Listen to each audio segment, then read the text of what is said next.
I was standing on the porch of a house I helped buy when my daughter-in-law cracked open the door just wide enough to let the insult slip out. "Live less comfortably," she said. That was the night I learned what people really mean when they love your money more than they love you. The air in Lexington carried the clean bite of early autumn. Sharp enough to sting, but gentle enough to remind you that summer had not gone quietly.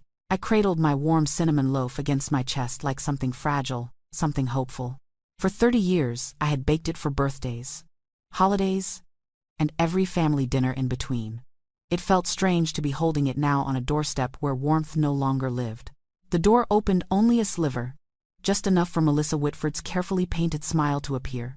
Her hair was swept into one of those effortless curls that seemed to take an hour to perfect. Behind her, golden lighting glowed over a long dining table set with polished silver and crystal glasses. I had imagined myself sitting there next to my son, laughing with my grandchildren.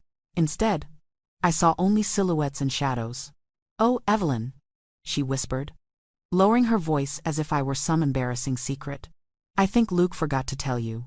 Tonight is not ideal for you. Not ideal for me." The words faltered in my ears. I shifted my grip on the loaf, the foil crinkling softly, betraying the small tremor in my hands. "But he invited me," I said. 7 o'clock. He told me it would be a small family gathering. Before she could respond, Luke appeared at her shoulder. My son. The boy I raised on a teacher's salary in Bardstown. The man whose first apartment deposit I paid, whose graduate degree loan I subsidized, whose mortgage I had quietly supported for the last 3 years. He would not look at me. His eyes darted past my shoulder to the dark street behind me. "Mom," he said softly, "we are keeping tonight elevated. Some colleagues from the firm are here. It might be uncomfortable for you." Uncomfortable, as if I were a stain on their carpet, as if my presence would unsettle the crystal on their table. I swallowed hard. My throat felt tight, like my voice might break if I let it out too quickly. "I thought I was family," I whispered. Melissa smoothed the sleeve of her silk blouse, a blouse that probably cost more than my weekly pension check. "We just need some space tonight. And honestly, Evelyn, you should learn to live less comfortably. We need to focus on building our future." The words landed like a cold slap. Live less comfortably. In the house I helped them buy, on the porch where my grandchildren played, I felt the warmth of the cinnamon loaf leach out into the night. I nodded because I could not speak. My head moved the way a door hinge moves when it is old and rusted. I turned and walked down the steps, each one echoing with a humiliation I had never tasted before. The porch light clicked off before I reached my car. Darkness swallowed me whole, and something inside me shifted. The drive back to Bardstown felt longer than usual, as if the road itself had stretched to make room for the ache inside me. I kept replaying the moment the porch light clicked off, sealing me out like a stranger. By the time I pulled into my driveway, the cinnamon loaf on the passenger seat had gone cold. I left it there. I did not have the heart to carry it inside. My house greeted me with darkness and silence. I did not flip the switch. I walked through the living room, guided only by the faint streetlight filtering through the curtains. I set my purse down, leaned on the kitchen counter, and let the humiliation settle into something heavier, something darker, something demanding to be understood. It was not just the dinner. It was not just Melissa's voice dripping with condescension. It was everything I had allowed over the years, every quiet sacrifice, every time I convinced myself that generosity was the same as love. I drew a breath and opened the old oak drawer by the refrigerator. It stuck the way it always did, swollen from decades of humidity. Inside was the folder I kept hidden, labeled Carter Household Support in careful handwriting. My own handwriting, betraying how long ago I had accepted this role without question. I carried the folder to the table and sat down.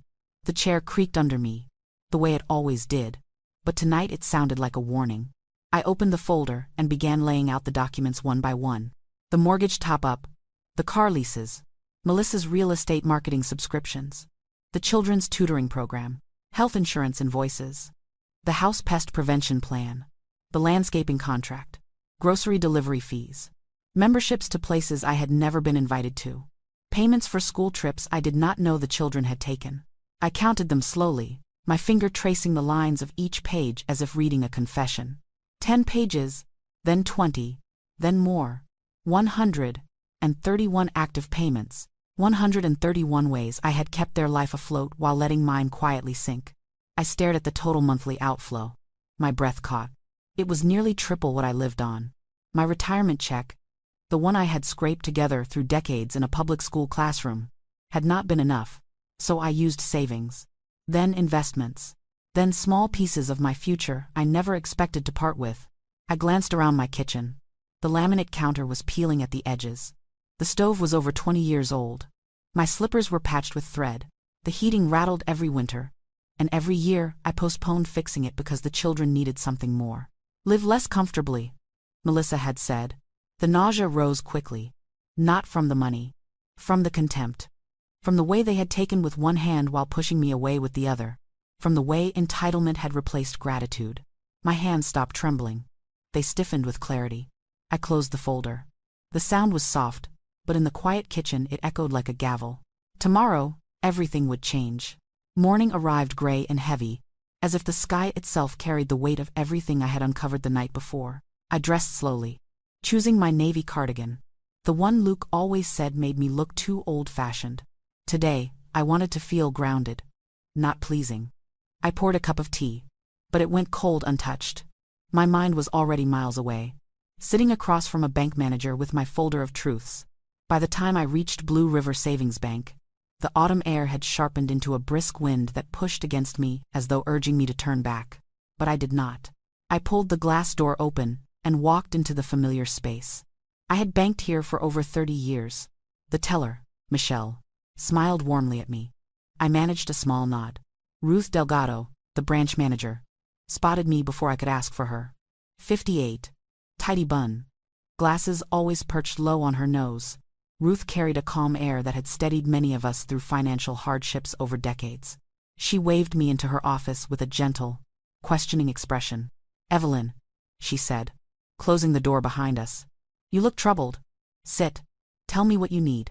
I placed the heavy folder on her desk and folded my hands in my lap to keep them steady. "Ruth, I need to make some significant changes. I need all automatic transfers to Luke and Melissa's accounts canceled immediately." Ruth blinked, taken aback. "All of them?" "All 131, I confirmed. She lowered her eyes to the folder, flipping through the highlighted pages. Her voice softened. "This will cause immediate disruptions for them. Mortgage, utilities, schooling, everything. Is something wrong?" "Everything is finally becoming right," I told her. "I need this stopped today." Ruth nodded, sensing the resolve beneath my calm. She turned to her computer and began entering the cancellations. As she typed, her brow tightened. "Evelyn," she said slowly, "I need you to look at something. There was a recent request to access your investment account. It was flagged because the signature did not match yours." My heart thudded painfully. "A request? From who?" Ruth hesitated. The name listed was Melissa Whitford. A cold silence settled between us. I felt it crawl up my spine like a warning. Melissa had not just taken my help for granted. She had been preparing to take control of everything, to legally step into my accounts, to own what was not hers. Did she succeed? I forced out. "No," Ruth replied firmly. "The bank froze the attempt due to inconsistency. But this was not an accident, Evelyn. Someone was testing boundaries." My breath steadied. Slowly, painfully. "Then add fraud alerts," I said. "Lock down every account. Revoke Luke's access entirely. Change beneficiaries. Change security questions. Change everything." Ruth met my eyes with quiet understanding. "Very well. We will protect you." As I signed the new documents, my hand did not shake. The mountain I had been carrying for years was finally sliding off my shoulders. When I stepped outside, the wind no longer felt like resistance. It felt like release. A storm was coming. Yes, but this time, it would not be over my house. The first sign of the unraveling came sooner than I expected. I had just returned home from the bank, set my purse on the counter, and finally poured myself a fresh cup of tea when my phone buzzed. One sharp vibration. Then another. Then a stream of them. So rapid it sounded like a small storm rattling across the table. At first, I ignored it. I stood by the window, watching the breeze push the last of the yellow leaves across my yard. Peace was not a feeling I was used to. But in that moment, it wrapped around me like a shawl. Then curiosity nudged me. I picked up the phone. The first message was from Melissa. "Evelyn, Netflix is saying payment declined. Did you forget to update a card?" The next came 2 minutes later. "Also, the kids' tutoring portal is locked. Fix this, please. Fix this. Not asking if I was all right. Not questioning the disruption. Just another directive, as if I were still running their household from my modest kitchen. I set the phone back down without responding. Only an hour passed before the next wave hit.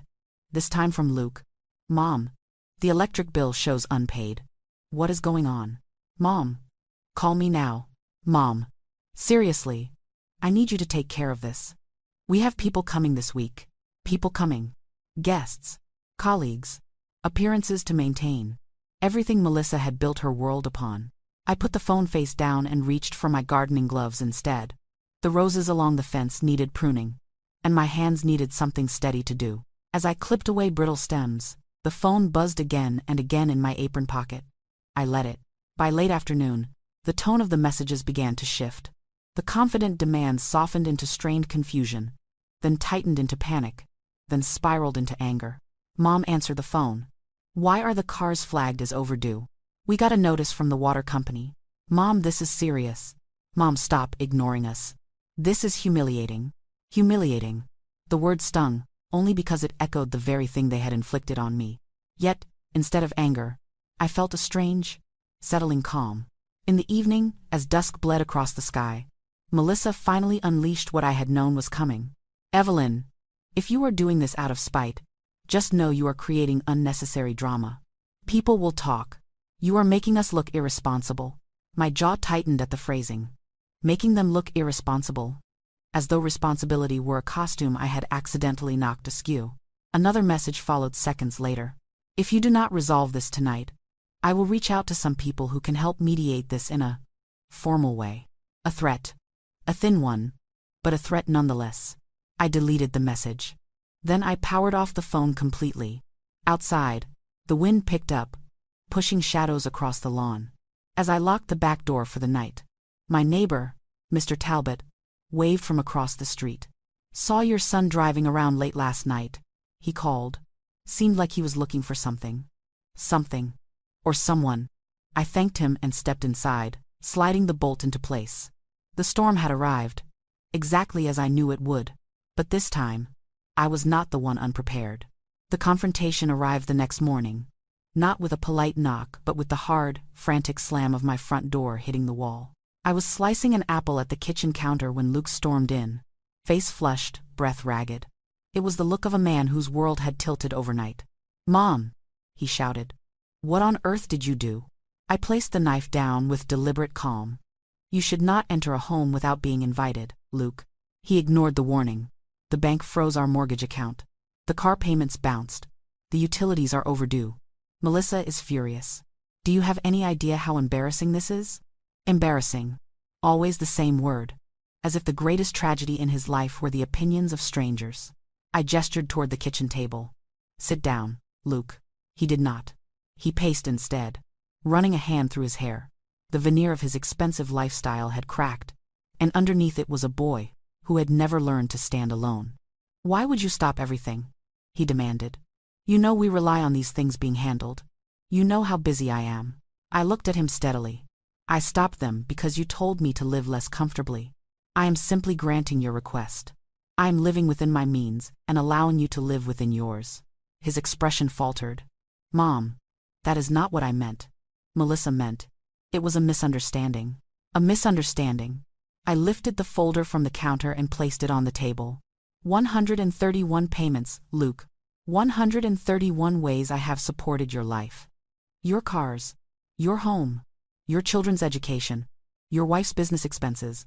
All of it. He stared at the papers as though they were written in a language he had never seen. Mom, I did not realize it was that much. That was the problem. He did not realize because he had never asked. I continued. You make 6 figures. You and Melissa host parties, take vacations, join clubs, buy designer clothing. And yet I am the one living with a rattling furnace and patching slippers while you tell me I am not elevated enough for your table. His face drained of color. You are twisting this. No, Luke. I said, my voice steady. I am finally untwisting myself from years of being your safety net. He stopped pacing. His voice dropped into something quieter, colder. If you keep this up, Melissa wants to pursue legal action. She says we can prove you are not capable of managing finances on your own. I almost laughed, the bitterness rising like a tide. She already tried to access my investment account. The bank notified me yesterday. If you want to stand by her on that, be my guest. But I have every document, every signature, and every receipt. His mouth fell open. She tried to access your accounts. She did. And if she continues, there will be consequences far beyond embarrassment. For the first time, he looked afraid, truly afraid, not of losing money, but of losing the illusion that I would always clean up behind him. Mom, he whispered. I did not know. I nodded. That, Luke, is exactly why everything has to change. He backed away slowly, as if unsure of how to navigate a world where I no longer bent. The illusions had shattered, and he was finally seeing the pieces. The house felt strangely hollow after Luke left, as though his anger had sucked out the remaining air. I stood at the window for a long time, watching his sedan disappear down the street, wondering if he would return with Melissa, or with accusations, or with something worse. The quiet that followed was heavy, thick, almost metallic. I tried to read. I tried to knit.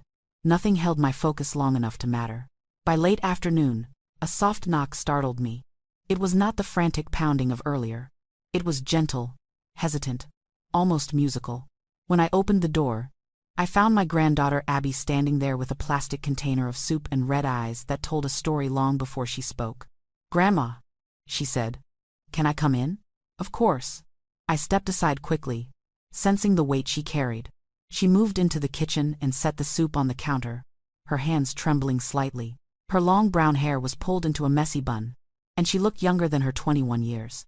She sat at the table and wrapped her fingers around a mug of tea I placed in front of her, though she did not drink it.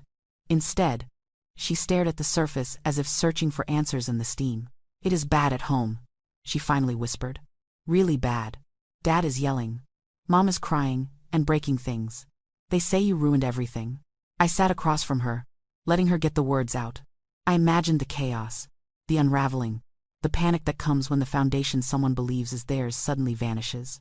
"They kept saying you did this out of spite," Abby continued.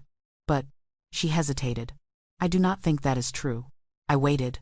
I saw the folder, Grandma. The one Dad threw on the counter when he got home. I saw all the payments. I had no idea. None of us did. There was a tightness in my chest. Not pain, but relief.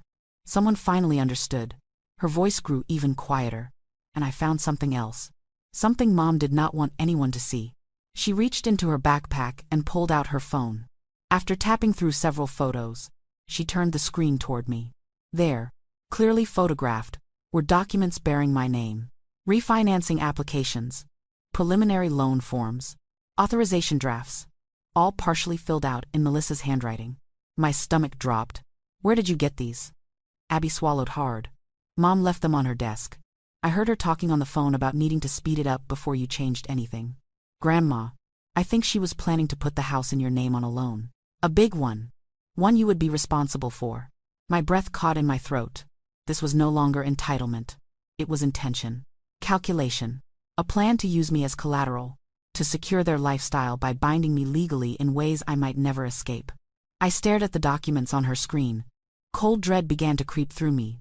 But beneath it, something steadier emerged. Resolve. Understanding. Proof. Abby reached across the table and took my hand. "I do not want to be like them," she said fiercely. "I got a job at the bookstore on campus. I am paying for my gas, my books, my insurance. I want to stand on my own 2 feet. Her eyes glistened with conviction. It felt like a spark of light in a very dark room. I squeezed her hand gently. "I am proud of you, Abby. More than you know." She nodded, wiping a tear. "And Grandma, they might be planning to move away. Mom said she cannot stay in Kentucky if people start asking questions." I leaned back in my chair, absorbing the truth. The facade was cracking, and through the cracks, the real story was beginning to show.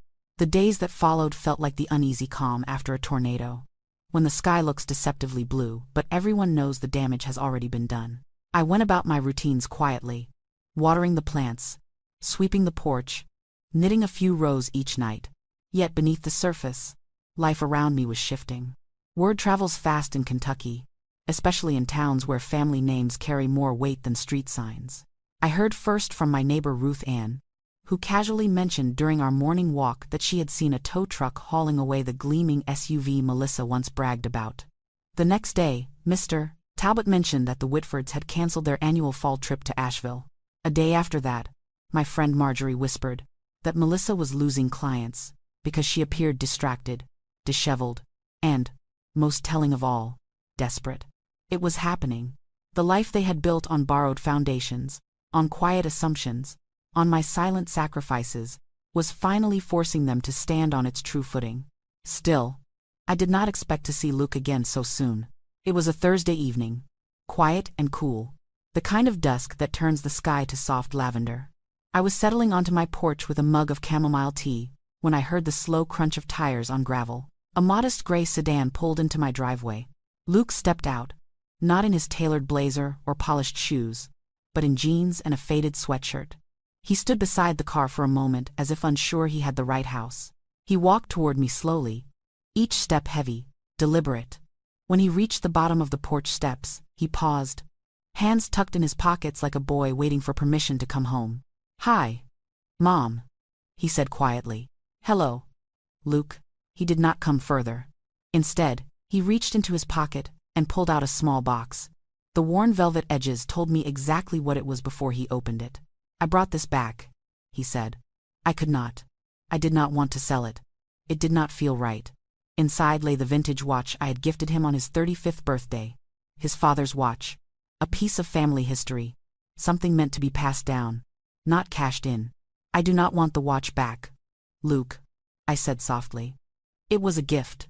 He shook his head, voice cracking. "I do not deserve it." Something in him had changed, not broken, but softened, stripped of the armor he had worn for years. His eyes lifted to mine, red-rimmed, vulnerable. "Mom, it is hard, really hard. We are trying, but everything feels impossible now. Without your help, without the things we got used to, we are struggling." I nodded. "Yes, you are. But struggling is not the enemy. It is how people grow." He swallowed, emotion thick in his voice. "Melissa is still angry. But I understand now. Or I am starting to." A long silence stretched between us before he finally asked, "Can I come for dinner sometime? Just me and the kids. No guests. No business. Just dinner?" I felt something open inside me, not the old willingness to rescue, but something gentler, honest. "I would like that very much," I said. "How about next Tuesday? I will make roast chicken." He let out a shaky breath. "Thank you, Mom." As he walked back to his car, his steps looked different. Heavier, yes, but steadier. For the first time, he was learning to carry his own life. After Luke's car rolled out of the driveway, I remained on the porch long enough for the tea in my mug to cool. The sky over Bardstown deepened into shades of violet and rose. The kind of sunset that settles into your bones and reminds you the world still holds beauty even after your heart has been bruised. For the first time in a long while, I felt no guilt, no panic, no dread waiting to pounce. Just quiet. Inside, the house seemed warmer than usual. I walked to the drawer beside the refrigerator. The old folder lay exactly where I had left it, thick with documents and years of unspoken expectations. I lifted it, feeling the weight in my hands. A weight I had carried far too long. Without ceremony, without hesitation, I opened the trash bin and let it drop. Paper hit plastic with a sound far quieter than what it symbolized. It was done. I made myself a cup of cocoa and sat in the living room with my knitting basket. The soft yarn slid through my fingers as I worked on a sweater for Abby. Each stitch a testament to the future I wanted for her. A life built on strength, not dependence. She had shown courage in ways many adults never do. I wanted to honor that. For a moment, I considered starting a sweater for Luke too. But not yet. Growth takes time. And this time, the next step had to come from him, not from me. In the days that followed, the house filled with a gentle rhythm. I bought myself a new coat the color of winter wheat, softer and warmer than anything I had allowed myself in years. I purchased a cashmere scarf too, something luxurious, something just for me. I wore it around the house simply because it felt good. One evening, Abby stopped by, after her shift at the bookstore. She curled up on the couch beside me, proudly telling me about her latest paycheck and how she planned to save for a small used car. Her independence glowed from her like a lantern. I saw in her the resilience her father had forgotten he owned. As the weeks passed, Luke kept his word. He came every Tuesday with the children, arriving without demands or expectations. Dinner was simple: roast chicken, mashed potatoes, green beans. Ordinary food, ordinary conversation. But each meal stitched us back together in ways money never could. He helped wash dishes, listened when I spoke, and never once asked for financial help. That, more than anything, told me he understood the boundary I had finally set. One chilly night, after the children had hugged me goodbye and run to the car, Luke lingered on the porch. He looked at me with something I had not seen since he was a boy. Respect. Mom, he said. Thank you for not rescuing us. I placed a hand on his arm, gentle but firm. I love you, Luke. But love is not meant to carry grown adults. Love is meant to teach them to walk. He nodded. When he drove away, I stepped back inside, lit the fireplace, and cut myself a slice of the cinnamon loaf I had baked earlier. I sat close to the flame, letting the warmth sink deep into my skin. For years I had stood at the edges of my own life, giving and giving until I nearly disappeared. But now, in my own home, in my own chair, I felt whole again. The lesson was simple, but it took me decades to learn. You cannot buy respect, you cannot purchase love, and you cannot save people who refuse to stand. But you can choose yourself. You can reclaim your dignity. You can close the bank and open your eyes. It is never too late to come home to yourself. I ate the last bite of cinnamon loaf. Sweet and warm. Freedom, I realized, tastes a lot like this.